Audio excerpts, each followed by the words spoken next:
United States Government and Federal Emergency Management Agency.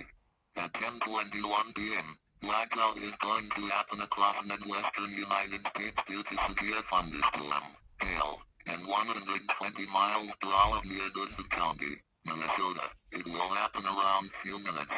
Please turn electronics off and lights. If you cannot see in the dark at nighttime, you will face certain death. Stay tuned. Information on this dangerous situation. The station will turn off the air later.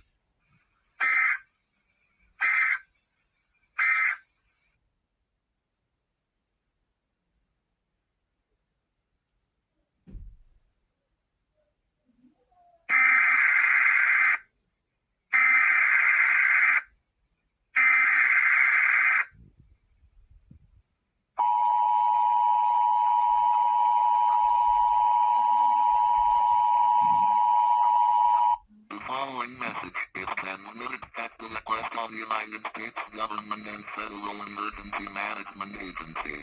At 8:47 a.m., the power was restored from 5 days of blackout. Volunteers will clean up after this dangerous storm in Goodwood County, Minnesota. The activities, schools, restaurants, and more are returning regular programming. Thank you for cooperation.